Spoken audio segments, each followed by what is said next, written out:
안녕하십니까, 래피입니다. 11월 8일 원자력 테마 보도록 하겠습니다. 자, 원자력 테마가 지금 쉬지 않고 조정을 좀 받고 있는데요. 전체적인 증시 분위기도 굉장히 지금 좋지 않습니다. 코스피도 4,000포인트 아래로 지금 주가가 형성이 되었고요. 코스닥도 2.4% 하락하면서 지금 900포인트 아래로 주가가 형성되었습니다. 자, 코스피 지금 외국인 투자자가 5천억 정도를 또 매도하면서 1.8%까지 주가가 하락을 했고요. 기관 투자자는 400억 매도를 했습니다. 최근에 이제 연일 올라가던 주가의 움직임과는 좀 다른 움직임이 나타나기 시작했고, 이렇게 이제 하락을 하기 시작했던 이유는 AI에 대한 버블에 대한 우려였죠. 근데 거기에서 이제 연결되는 것이 미국의 고용지표 악화라는 그런 추가적인 악재가 겹치면서 이렇게 주가가 추가적으로 떨어지고 있는 상황입니다. 아무래도 가파르게 올라간 만큼 떨어지는 것도 충분히 가능하다라고 생각을 했고, 거기에 대해서 그런 명분을 가지고 주가를 떨어뜨리는 것 같고요. 충분히 미국의 셧다운과 같은 그런 장기화되는 불확실성이 주가를 떨어뜨리는 데는 좋은 소스가 될 수 있다라고 생각은 됩니다. 그래서 이렇게 올라간 것을 이제 공매도를 활용해서 주가를 떨어뜨리게 되면 주가를 올릴 때 들어갔던 돈들이 또 주가가 떨어질 때 돈을 벌 수 있는 구조이기 때문에 충분히 그렇게 순환매로 공매도로 집중이 될 수 있다는 생각도 좀 듭니다. 그래서 가파르게 올라간 만큼 지금 가파르게 떨어진 상황이고요. 다음 주에 추가적인 조정이 나올지는 조금 더 봐야 됩니다. 미국의 그런 상황들이 어떻게 정리가 되는지가 가장 중요할 것 같습니다. 외국인 투자자는 지금 4,600억 정도로 집계가 되었고요. 계속 연일 매도를 하고 있습니다. 그러나 매도에 대한 물량을 조금씩 줄여가고 있고요. 기관 투자자도 금융투자 위주로의 매수가 이어지고 있지만 매도를 크게 하지는 않고 있습니다. 코스닥도 2.4% 가까이 떨어졌고요. 마찬가지 올라간 만큼 떨어진 상황입니다. 그러나 뭐 크게 지금 조정을 아주 깊이 받았다라는 건 아니고요. 그러나 코스피 대비해서는 확실히 상승폭이 약하다는 것은 볼 수가 있습니다. 그래서 800포인트 근처에서 아직 주가가 형성되고 있고, 고점까지는 여전히 이 갭이 많이 벌어져 있는 상황입니다.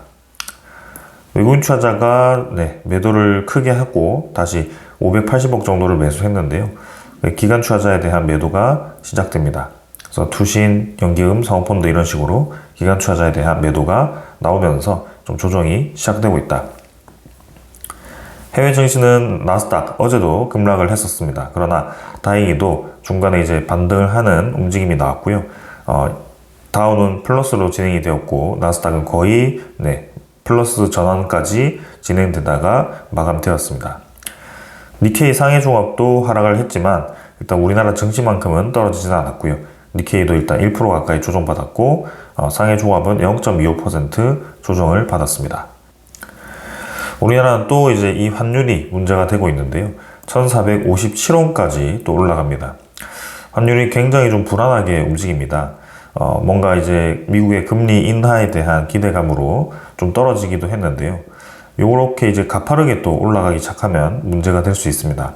1457원까지 환율이 또 올라온 상황이고요. 이 정도 수준이면 이제 꽤 우리가 경계를 하던 수준까지 올라왔습니다. 1,500원 근처까지 환율이 올라왔기 때문에 이런 부분들이 이제 어떻게 될지 또 봐야 되고요. 그때도 이제 이 환율이 1,500원 근처까지 갔을 때 미국의 그런 달러에 대한 가치가 너무 높다. 그래서 상대적으로 미국이 계속 무역에 대한 적자를 보게 되니까 의도적으로 상대 화폐 가치를 높이라는 압박을 했었습니다. 그게 일본에도 그랬고 우리나라에도 그렇게 얘기를 했고요. 그래서 그 얘기와 함께 환율이 급락하는 사태가 벌어지기도 했는데, 지금 다시 그 환율이 올라오기 시작했습니다. 여기에 대해서 이제 다시 이 미국 정부가 어떻게 대응을 할지 좀 봐야 되는 상황이고요. 계속 이렇게 환율이 높아지게 되었을 때 당장은 우리 입장에서는 뭐 외환 위기를 떠올릴 수는 있겠지만 지금은 그런 수준도 아닙니다. 그러나 이 수입하는 입장에서는 우리나라는 원유와 그 다음에 천연가스를 대부분 수입을 하기 때문에 이걸 모두 다 달러로 이제 수입을 하게 되거든요. 그래서 당연히 원 달러에 대한 환율이 높아질수록 이 원유와 천연가스 가격이 높아질 수밖에 없고, 여기에 대해서 이 우리나라도 인플레이션을 겪을 수가 있다. 그리고 이 개인들, 그리고 이제 그런 이제 트럭 기사들이라든지 버스 기사들이 원유를 특히 많이 사용할 텐데, 이런 부분들이 계속 보조금으로 막을 수는 없겠죠. 이런 부분들이 부담될 수밖에 없을 겁니다. 그래서 환율을 적절하게 유지하는 것이 중요하고요. 이런 부분들을 집중해야 된다. 그러나 대신 이제 이 수출을 하는 기업들, 달러를 벌어들이는 기업들 입장에서는 환율이 올라가면 유리합니다. 그러나 그마저도 이제 미국 정부에 집중되는 그런 이 관세로 인해서, 분목 관세라든지 상호 관세에 의해서 그 이득이 좀 이제 상쇄되는 느낌이 있는데요. 그래도 이제 달러에 대한 상승으로 그런 이점도 있긴 하다. 상대적인 거기 때문에 어떤 것이 정답일지는 모릅니다. 그러나 이렇게 급격하게 올라가거나 급격하게 떨어지면 그게 문제가 될 수 있습니다. 그래서 이런 부분들을 우리가 또 주시를 해봐야 될 것 같다. 왜 이렇게 계속 갑자기 시장이 흔들리고 변동성이 크게 나오느냐, 여기에 대해서 우리가 봐야 됩니다. 자, 셧다운이 지금 종료가 되지 않고 있거든요. 아무리 길어도 이제 한 달 정도가 되지 않을까, 그런 이 생각도 좀 했는데, 지금 2개월째 이제 고용지표가 마비되고 있는 상황이고, 대체지표는 완만한 둔화다. 다행이긴 하죠. 그러나 이 대체지표가 신뢰가 없을 수도 있죠. 그래서 원래는 한 달에 발표되는 물가지표, 고용지표 이런 것들이 계속 발표가 돼야 되는데, 그게 지금 막혀 있습니다. 정확한 수치가 지금 발표되지 않고 있고요. 그러면서 실업률이 높아졌다는 얘기가 나오면서 이런 것들이 시장에 대한 공포감으로 다가오기 시작했습니다. 그래서 정부의 공식 고용지표 발표가 또 지연이 되었고, 이 데이터 블랙아웃 사태가 이어지고 있다. 그래서 급격한 냉각 국면은 아니다라고 얘기를 하고는 있지만, 여전히 이제 불안하다는 거죠. 공식적인 지표가 발표돼야 된다라는 거죠.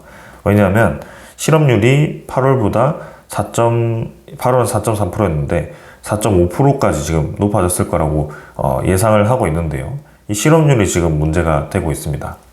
왜냐하면 이 미국의 11월 소비자 심리식 지수도 엄청나게 지금 떨어져 있는 상태이고요. 요거는 3년 만에 최악 수준입니다. 트럼프의 관세 여파에도 더 지금 떨어져 있는 상태다라고 보시면 될 것 같고, 11월 50.3으로 전월 대비 3.3포인트 떨어져서 굉장히 좋지 않다. 그래서 개인 소비자 입장에서는 점점 소비 심리가 떨어지고 있고, 그리고 이제 AI에 의해서 고용 절벽이 본격화되고 있다라고 얘기가 나오고 있습니다. 사람이 하던 일을 인공지능이 빠르게 대체를 하는 가운데 아마존을 비롯한 미국 기업들이 22년 만에 가장 많은 직원을 해고하기로 결정했다라는 조사 결과가 나왔다. 그래서 이러한 것들 때문에 실업률이 생각보다 높을 거라고 얘기를 하고 있고, 고용지표가 악화되는 이유 중에 또 하나가 될 수 있습니다. 그래서 AI에 대한 효율성으로 이제 실업률이 높아지는 효과와 그 다음에 셧다운에 의한 효과로 또 실업률이 단기적으로 높아지는 효과가 겹치면서 지금 최악의 상태가 나타날 수 있다라는 그런 얘기가 나오고 있는 겁니다. 자, 그래서 해고를 하겠다라고 밝힌 인원만 지금 15만 3천 명입니다. 10월에. 그렇기 때문에 상당히 지금 많은 인원을 갑작스럽게 정리를 하기 시작했다. 그래서 지금 부문별 해고 현황을 보시면 정부 측면에서 지금 굉장히 많이 해고를 했고요. 기술, 물류, 소매, 서비스 모두 지금 해고 인원이 늘어나고 있습니다. 그렇다고 이제 정부가 오픈 AI와 같은 이제 구제 금융은 없다. 그래서 AI에 대한 산업이 어려워져서 거품이 이제 커져도 그런 이제 이 기업이 이제 자금난에 처해도 구제하지는 않겠다라는 점을 명확히 했고요. 사실 구제할 돈이 없다라는 거죠. 국가 입장에서도. 그래서 그런 부분들이 조금 이제 시장에 AI에 대한 버블이라든지 그런 부분 더 크게 보이도록 하고 있다. 그래도 다행인 것은 미국과 중국의 그런 대결 구도가 조금 이제 완화되기 시작했습니다. 트럼프도 내부적인 상황이 더 지금 커진 상황이라서 중국이 히토를 가지고 이제 흔들기를 시작했을 때 본인의 입지가 더 좋지 않아질 것을 알고 있을 겁니다. 그래서 그런 수출 통제에 대한 1년 유예를 이제 합의를 했고 이제 확인까지 한 상황입니다. 그래서 무역 전쟁에 대한 확전은 어느 정도 일단락이 된 상황이지만 지금 이제 미국 내에 있는 공화당과 민주당이 어떻게 또 예산안을 통과시킬지가 향후 관건이 될 것 같습니다. 이게 생각보다 길어지고 있고 소비 심리가 많이 떨어지고 있고 고용 지표가 악화될 것으로 보여지기 때문에 계속 이런 상황이 지속된다면 미국 경제에도 부담될 수밖에 없다. 그런 한편으로는 이제 이러한 상황이 고용 지표를 악화시켰고 미국의 국채 금리 가격을 떨어뜨릴 거기 때문에 미국의 12월 추가 금리를 인하하는 것은 거의 확실해지고 있다라고 보셔도 될 것 같습니다. 얼마 전에 파월 의장이 12월에 금리를 내릴지 아닐지는 정해지지 않았다라고 했지만 결국에는 이러한 상황이 금리를 내리기 좋은 환경으로 이끌어가고 있다라고 볼 수가 있겠습니다. 자, 그래서 12월에도 0.25% 혹은 빅커트 인하를 하게 될 거고, 사실 빅커트 인하를 하게 되더라도 시장에는 그렇게 좋지 않을 수 있습니다. 왜냐하면 빅커트라는 그 자체가 그만큼 시장이 위험하다라는 얘기이기 때문에 오히려 이제 0.25%를 내릴 수 있는 그런 상황만 만들어지는 것이 주식시장에는 더 유리할 수 있다라고 볼 수가 있겠습니다. 자, 그래서 이 정도로 이제 시장 상황을 살펴봤습니다. 종목으로 다시 가서 하나씩 또 보겠습니다. 자, 좀 실망감이 크실 겁니다. 좀 최근에 이제 코스피도 많이 올라가고 그 힘과 함께 이제 신고점을 돌파하는 그런 힘이 굉장히 강했거든요.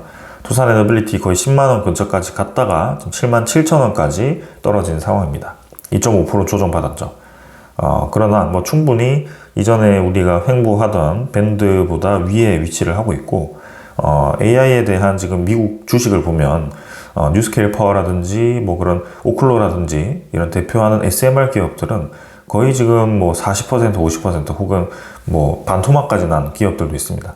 근데 두산 에너빌리티는 고점 대비해서는 한 20%, 30% 정도밖에 이렇게 떨어지지 않았기 때문에 괜찮다라고 생각이 들고요.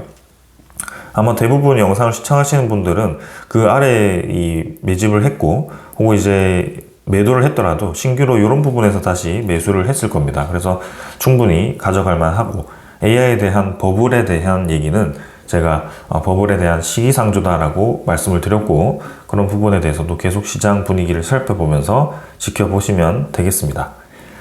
자, 목표가는 사실 뭐 제가 딱 정할 수는 없습니다. 그러나 적어도 이제 이때의 시장 흐름과 이때의 시장 흐름 두 개를 비교했을 때는 AI라는 것이 등장을 함으로써 완전히 다른 상황이 되었다라고 볼 수가 있고요.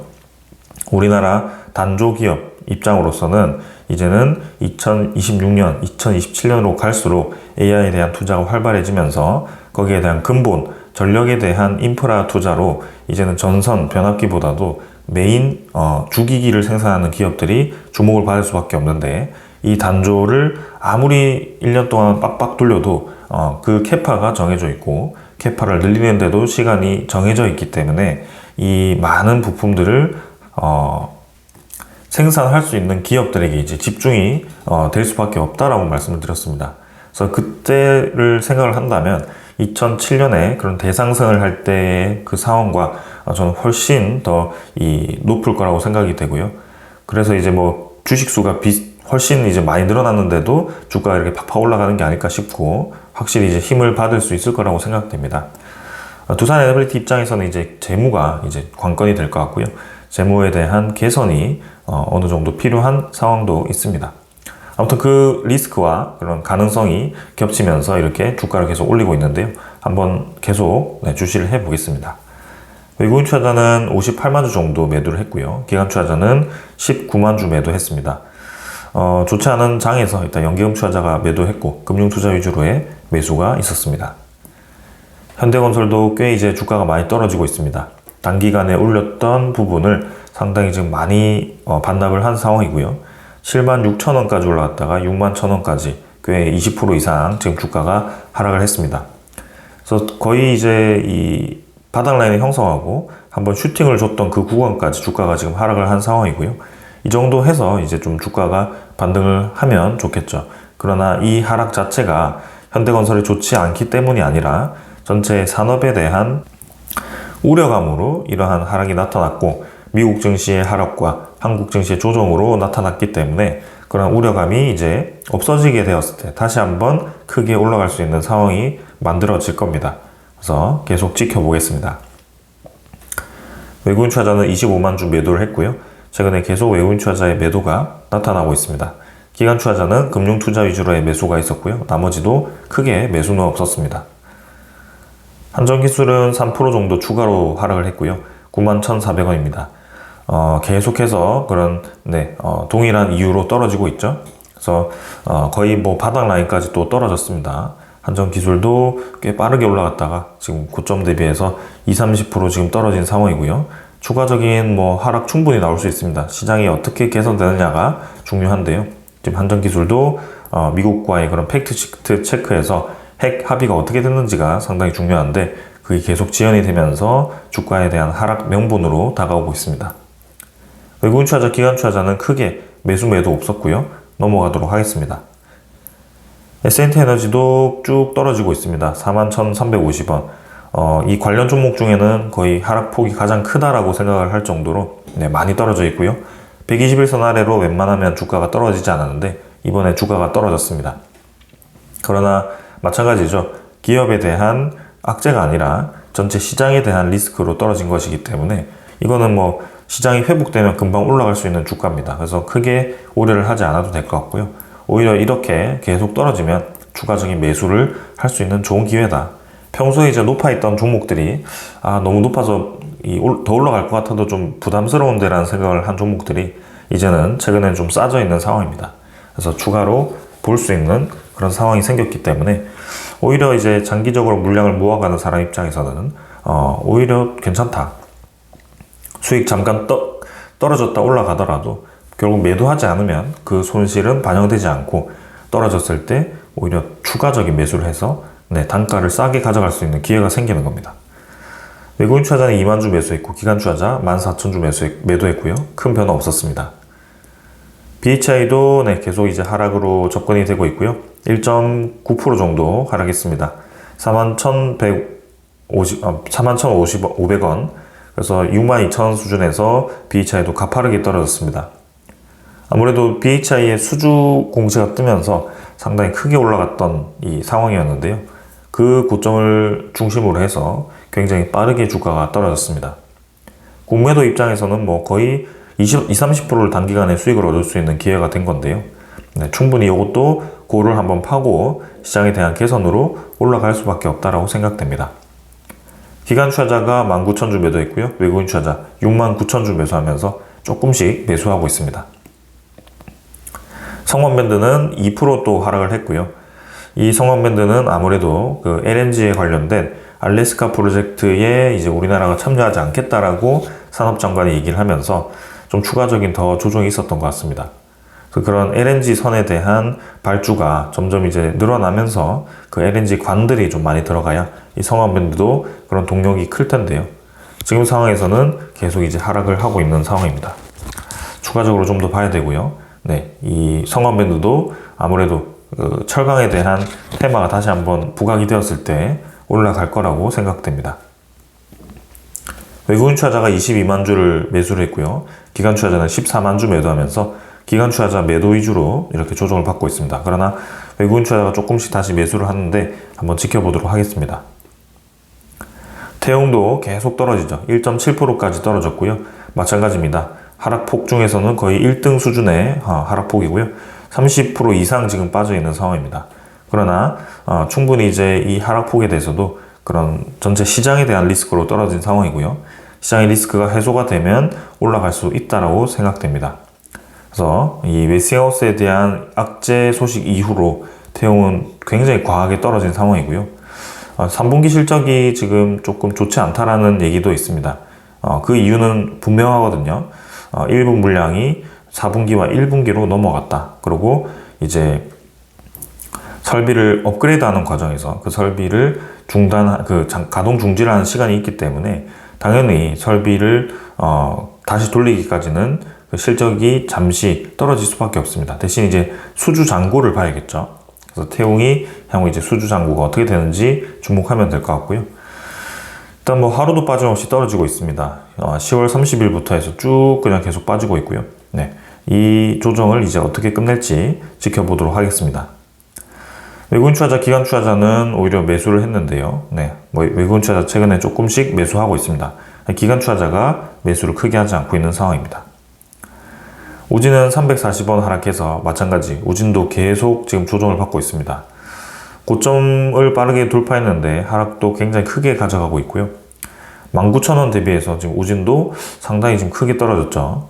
그래서 일별 거래도 보시면 최근 3일 동안 좀 바짝 떨어져 있는 상황이고요. 외국인 투자자가 다시 매집을 하고 있습니다. 그래서 기관 투자자 매도가 좀 있는데 사실 받쳐주는 수급 없이 외국인 투자자가 꾸준히 모아가면서 이렇게 하락이 나온 것으로 보여집니다. 보성 파워텍도 조정 이후에 크게 지금 더 하락하진 않고 있고요. 계단식의 움직임에서 조금 조정을 받았습니다. 그래서 향후 이제 테마의 움직임에 따라 이것도 달라질 것 같고요. 보성 파워텍도 일단 시간이 좀 필요하다. 외국인 투자자 50만 주 매수했고 기관 투자자는 큰 변화 없었습니다. 우리 기술도 이제 쌍봉 형태에서 좀 이렇게 떨어져 있는 상황이고요. 61선 근처에서 지지를 하고 있습니다. 그래서 일단 이렇게 120선까지 떨어질 수 있고요. 마찬가지 좀 이제 형태가 좀 시장의 움직임에 따라 달라지고 있어서 큰 의미는 없어 보입니다. 외국인 투자자 42만 주 매수를 했습니다. 자, 그래서 넘어와서 이제 다시 우리가 중요하게 봐야 되는 이제 시장의 흐름을 좀 봐야 될 것 같습니다. 하나씩 또 보도록 하겠습니다. 먼저 국내 사원부터 한번 보겠습니다. 한미 팩트시트 지연. 그래서 원자력 잠수함이 필리 조선소가 아닌 이제 한국 국내 제조로 들어간다. 이런 이제 조율을 하고 있다고 합니다. 그래서 팩트시트에 이제 그런 이제 원자력 잠수함에 대한 내용 때문에 발표가 늦어지고 있다고 하는데요. 그 배경에는 이제 원잠이라고 얘기를 했고, 그래서 향후 이제 그 잠수함이 어디에서 만들어지느냐, 핵 연료는 누가 공급할 거냐, 이런 부분들이 논의가 되고 있는 것 같습니다. 그래서 결론이 날 때까지는 뭐 이 내용 가지고는 크게 왈가왈부를 할 필요는 없을 것 같고요. 이 안에 이제 핵 처리에 대해서가 좀 들어가줘야지 우리 기대와 부응해서 좀 진행이 될 것 같다. 그리고 향후 이제 미국과의 원자력 협력에 대해서 이 3,500억 달러 중에 마누가 프로젝트라는 것이 언급이 되는지가 이제 중요할 것 같고요. 다음 주까지 또 한번 봐야 될 것 같습니다. 그래서 팩트시트가 나와야지 우리 불확실성이 이제 해소가 될 텐데요. 이 원자력 테마에 다시 힘을 불어넣을 수 있을지 또 지켜보도록 하겠습니다. 자, 그러면서도 이제 우리나라 내부에서도 원자력에 대한 필요성에 계속 의견이 나오고 있습니다. 그래서 야당에서도 AI 전력 공급을 위해서 원전 확대 예산을 추구할 거다라고 얘기를 했고요. AI 3대 강국에 걸맞게 이제 원자력 전력망도 늘려야 된다라고 얘기를 하고 있습니다. 그래서 지금 기후에너지부에서는 석탄 에너지도 줄이고 그 다음에 원전 에너지도 사실 기조가 애매합니다. 신규 건설 원전은 짓겠지만 11차 정기본에 의한 계획을 빠르게 이행하지 않고 있고요. 원전 수명 연장에도 굉장히 보수적으로 접근을 하고 있습니다. 그런 상황을 비교해 봤을 때는 중국과 이 미국의 AI 2대 강국을 보았을 때는 우리나라 완전 다른 흐름을 가져가고 있는데요. 재생에너지는 거꾸로다라는 얘기는 사실 맞진 않죠.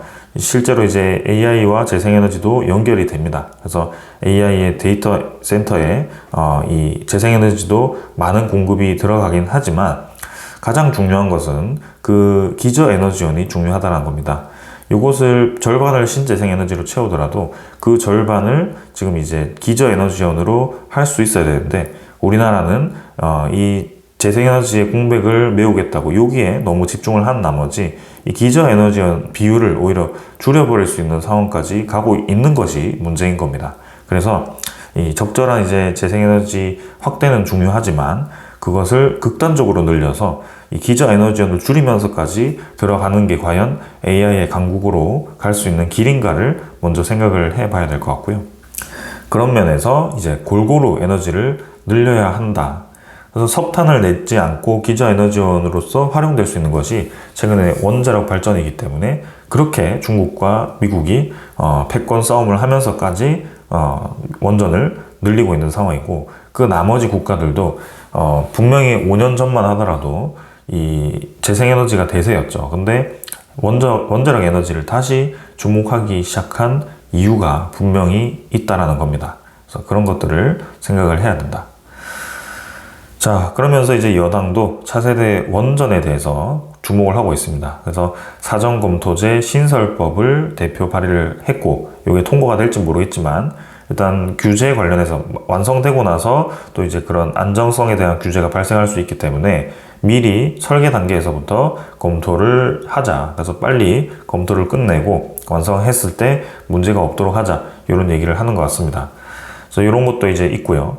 일단 조금 더 활성화를 할 수 있는 그런 제도를 중국과 미국처럼 이끌어 나가야 되지 않겠나. 그 안전이라는 이 말이 결국에는 어떻게 받아들이냐에 따라 다른데요. 그것을 엄청나게 이 타이트하게 했을 때는 사실 원자력 발전소 자체를 지을 수 없는 수준까지 이를 겁니다. 네, 그런 상황이 극단적으로 나타날 수밖에 없기 때문에 적절한 그런 이 유도리를 발휘할 필요가 있다.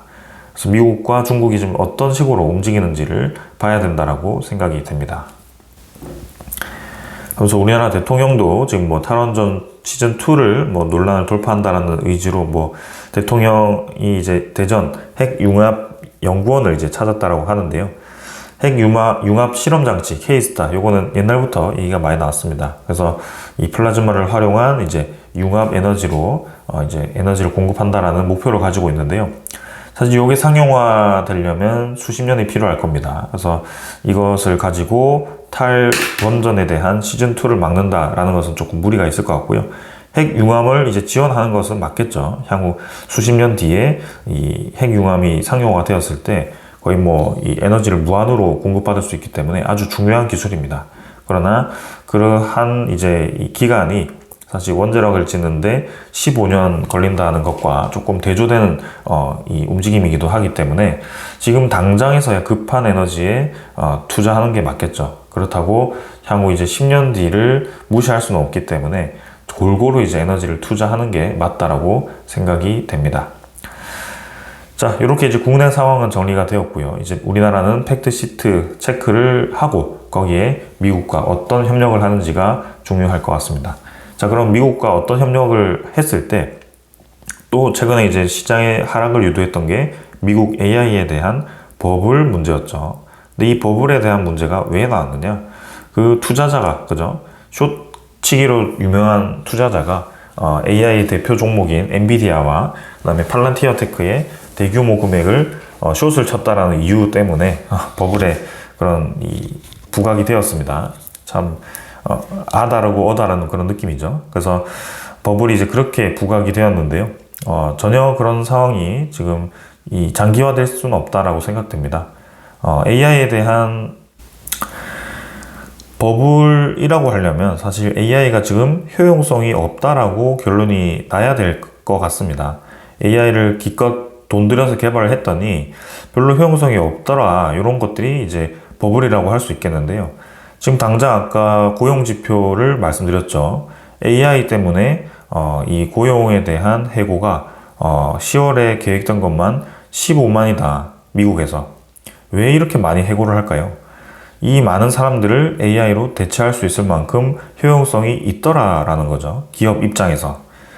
이 민간인들 입장에서는 상당히 AI가 위협적입니다. 일자리도 없어지고 AI가 발전하면 발전할수록 기업 입장에서는 이제 이윤이 높아지지만 민간 입장에서는 이윤이 떨어지는 그런 역설적인 상황이 좀 벌어지고 있는데요. 아무튼 AI의 버블이라는 것을 본질적으로 접근했을 때는 지금 확실히 AI의 그 역할을 하고 있기 때문에 이런 고용 해고라는 결과가 나타나기 시작했다. 그래서 시장에서는 이 고용 해고를 어떻게 받아들일지가 중요합니다. 보통은 고용 해고가 이렇게 많을 때는 기업이 어려워서 그렇게 고용 해고를 많이 하는데 지금은 기업이 어려운 게 아니라 기업이 이윤을 높일 수 있는 도구가 생겼기 때문에 그 차선택을 선택함으로써 고용 해고가 나온 것입니다. 그래서 지금은 다른 상황이죠. 그래서 이게 향후 미국 경제에 어떤 영향을 줄지 모르겠지만 일단 기업 입장에서는 확실히 AI에 대한 발전 필요성이 발생하고 있는 상황입니다. 그렇기 때문에 대규모로 지금 AI에 대한 산업에 빅테크 기업들이 투자를 하고 있는 상황이고요. 메타가 또 미국 AI 산업에 830조를 투자하겠다라고 또 발표를 했습니다. 그래서 저커버그가 미래 AI 경쟁 대비해서 선제 인프라 구축을 감수하겠다라고 얘기를 했고요. 메타는 블로그를 통해서 2028년까지 미국에 6천억 달러, 830조 원 이상을 투자해서 AI 기술 인프라 인력 확대를 지원하겠다라고 공식 발표를 했습니다. 그래서 여기 인력 확대라는 것이 또 들어왔죠. 그래서 AI 때문에 이제 단순 반복 업무를 하던 사람들은 해고가 되겠지만 그 AI를 개발하는 데 필요한 사람들, AI를 운용하는 데 필요한 사람들이 또 있을 겁니다. 그래서 이제는 일자리의 질 자체가 달라진다고 생각하시면 될 것 같고, 이러한 투자를 통해서 일자리를 또 늘리는 반면 이제는 단순 노동을 하던 사람들이 일자리를 잃게 되는, 조금 이제 일자리의 패러다임이 바뀐다라고 보시면 될 것 같습니다. 메타도 이제 루이지애나주에 이렇게 5기가와트 규모의 데이터 센터를 건설하고 있고요. 이제 15기가와트를 전력망에 추가를 하고 수억 달러 규모의 이렇게 전력망을 신설 또는 개선해서 데이터 운영 센터를 지원하고 있다. 향후 이러한 움직임들이 이제 점점 부각이 될 거고요. 메타만 6천억 달러 투자인데 지금 일본 정부, 우리나라 정부, 그 다음에 그 구글, 아마존, 이런 많은 빅테크 기업들이 미국의 AI에 투자금을 쏟아붓고 있습니다. 근데 어떻게 버블이 생길 수 있을지가 참 의문인 상황이고요. 실제로 AI에 대한 효용성이 점점 커지고 있기 때문에 거기에 대한 필요성도 증가하고 있다. 이번에 엔비디아, 젠슨 황이 뭘 집중을 했죠? AI를 활용해서 이제 AI에 꽂힌 휴머노이드를 이제 정조준을 했습니다. 그래서 로봇 종목들이 상당히 크게 올랐었죠. 이 로봇 종목들도 지금 최근에 많이 조정을 받고 있는데 결국에는 일로 갈 수밖에 없습니다. 이제 피지컬 AI라는 것이 필요하게 될 텐데요.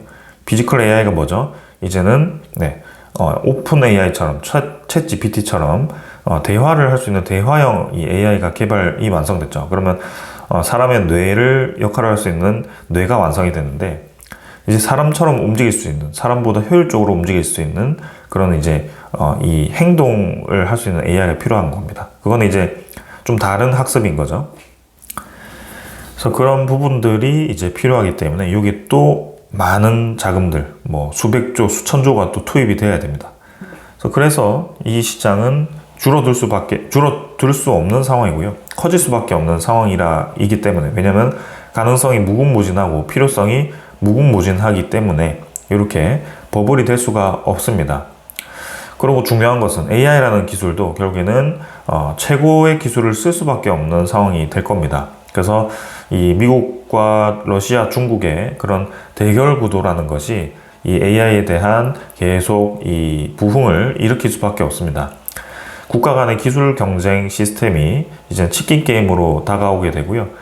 이제 기업들이 여러 개가 생겨가지고 그 시장에서 이제 싸움을 했을 때 치킨 게임을 할 수밖에 없죠. 서로 내가 싸게 만든다, 내가 품질이 좋다라고 얘기를 하면서 그 경쟁력이 없는 기업들은 하나 둘씩 없어지게 되면서 그렇게 남은 기업들이 이제 반도체의 하이닉스, 삼성전자, 그 다음에 뭐 자동차의 도요타, 뭐 현대자동차, 이런 기업들이 있는 겁니다. 그렇기 때문에 국가들도 마찬가지입니다. 국가 간에 이제 AI를 시도하는 국가들이 여러 개가 있을 텐데 거기에서 이제 경쟁력이 떨어지는 국가들은 이제 점점 이제 AI에 대한 기술이 떨어질 거고, 사실 AI라는 것도 1등 것만 써야지 더 효율적이겠죠. 그래서 지금 그렇게 경쟁을 할 수밖에 없습니다. 그 1등 싸움 누가 하고 있죠? 미국과 중국이 하고 있습니다. 한국도 들어갔지만 사실 1등을 하기에는 무리가 좀 있고요. 향후 이제 1등을 했으면 좋겠긴 하죠. 그러나 그런 부분들이 있다. 그래서 저는 이러한 경쟁 시스템에 집중을 했고 AI가 버블이 없어질 수밖에 없는 이유에 대해서 설명을 드린 거고, 거기에 대해서 투자를 장기적으로 보시면 좋을 것 같습니다. 자, 로사톰이 또 중국 내 신규 원전 건설을 확대합니다. 그래서 중국과 러시아가 이제 협력을 하게 되고요. 이제 중국도 원전을 하나 두 개가 아니라 수십 개씩 짓다 보니까 본인의 건설 역량도 부족한 것 같습니다. 미국도 마찬가지죠. 건설 역량 부족하기 때문에 손을 벌릴 수밖에 없고요. 한국이 그 역할을 할 수밖에 없다. 분명히 그러한 상황은 확정이 되었습니다. 미국 행정부 110조 투자, 일본도 2천억 달러 투자, 한국도 마누가 프로젝트 협력 시 수백억 달러 투자. 그러면 미국의 그 많은 원전을 어떤 돈으로 지을지가 의문이 풀리게 되는 상황입니다. 거기에 스타게이트 프로젝트까지 들어가 있기 때문에 이제는 원전 프로젝트는 확실하게 건설할 수 있다. 그러면 이제 그 건설을 할 수 있는 기업이 누구냐, 누가 실제로 건설할 수 있느냐가 이제 와닿을 텐데, 그게 두산, 현대, 뭐 삼성물산, 이런 대표적인 기업들, 그리고 그 아래 단조 기업들, 그런 철강 기업들이 계속해서 제품에 대한 공급을 해야 되는 상황일 겁니다. 상당히 이제 시장 연결로 봤을 때는 우리나라 기업들이 엄청나게 성장할 수밖에 없는 구조가 만들어진 거고, 주가만 봤을 때는 엄청나게 올라가야 되는데 왜 이렇게 반토막이 나고 40% 떨어지고 30% 떨어지느냐. 주식이 원래 그렇습니다. 명분이 있을 때 잠깐 그냥 한 2, 3주 만에 3배 가고 4배 가고, 최근에 트렌드가 그렇습니다. 그리고 조정받을 때는 한 1, 2년 뭐 그런 식이죠. 근데 최근에 이 조정이 뭐 1, 2년까지 길어질 수는 없습니다. 여기는 미국의 그런 버블에 대한 이 우려감이 해소되었을 때 다시 가던 길을 갈 수밖에 없고요. 그런 것들을 집중하시면 될 것 같습니다. 자, AI 데이터 센터에 대한 부족 해결사로 SMR과 인공태양이 계속 떠오르고 있고요. 우리나라 서울대 원자력 미래기술정책연구소도 이제 뉴스케일 파워와 첫 연구소를 이제 설치를 했죠. 그래서 2035년 상용화를 목표로 이러한 부분들을 운용을 하고 있습니다.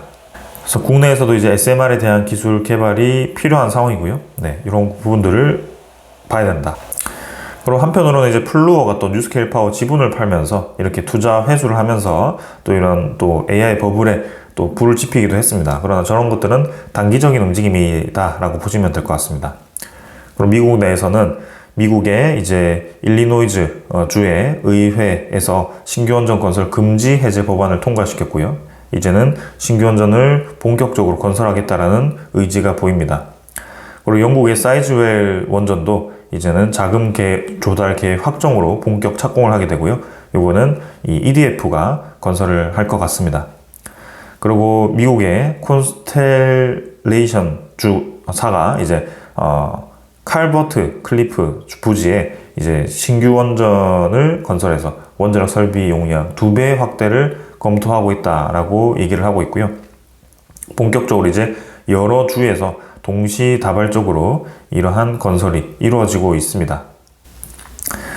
자, 그리고 이제 사우디에서도 지금 민간 원자력 협정을 임박을 했기 때문에 민간 원자력 협정 체결을 했을 때 어떤 결과가 나올까요? 사우디가 이제 본격적으로 원전을 짓겠죠. 거기에 누가 지을까요? 한국이 들어갈 수밖에 없는 상황입니다. 그래서 그토록 오랫동안 우리가 보던 사우디 원전 이제 구체화될 수 있고요. 웨이싱하우스에 뭐 또 이 왈가왈부가 나오겠지만 결국에는 우리나라 기업 입장에서는 굉장히 큰 의미가 될 수 있습니다. 11월 18일에 사우디가 왕세자가 미국 방문을 하기 때문에 그 전까지 다양한 조치가 있을 거다. 조만간 이 사우디에 대한 원전 프로젝트 발표가 될 것 같습니다. 그리고 필리핀 대통령도 DLENC와 320MW급 SMR 프로젝트 논의를 했고요. 여러모로 지금 이렇게 다양한 원전 프로젝트들이 진행되고 있습니다. 자, 어떤 것들이 버블인지가 이제 눈에 보이실 겁니다. 숏을 좋아하는 사람, 하락을 잘 맞추는 사람이 숏을 쳤기 때문에 버블이다. 그것은 너무 과대화된 것 같습니다. 과장된 것 같고, 주가에만 이제 영향을 줄 수 있겠죠. 주가가 너무 빨리 오른 만큼 빨리 떨어질 수 있는 명분도 충분히 있다. 이 정도로 이해를 하시면 될 것 같고, 전체적인 버블이 아니라는 것은 이제 충분히 이해하실 겁니다. 그리고 그 버블이 되지 않았을 때 그 AI에 대한 근본적인 접근, 전력에 대한 중요성이 이제 우리나라 단조 기업들, 건설 기업들에게 엄청나게 큰 메가 사이클로 다가오게 될 거다. 올해는 아니지만 2026년 말부터 해서 27년, 8년 계속해서 이제 두산 에너빌리티도 SMR 공장 완공되고부터는 계속 그 사이클이 올 겁니다. 28년, 9년, 10년, 그죠? 2030년까지겠죠. 그때가 정말 큰 시장이고요. 계속 우리가 지켜봐도 될 것 같습니다. 자, 그래서 이렇게 좀 마무리하도록 하고요. 또 다음 주 시장에서 주요한 이 상황들을, 제일 중요한 건 미국 상황이 어떻게 되는지, 셧다운이 해소가 되는지, 그리고 이제 고용지표 악화되었는데 12월에 금리를 떨어뜨리는지, 고용지표 악화가 얼마나 되었는지, 이제는 그게 다 끝나고 나면, 연말 지나고 나면 연초에 들어갔을 때 AI에 대한 다시 확장성이 부각이 되면서 출발을 할 가능성이 커 보입니다. 자, 오늘 여기까지 하고 마무리하겠습니다. 감사합니다.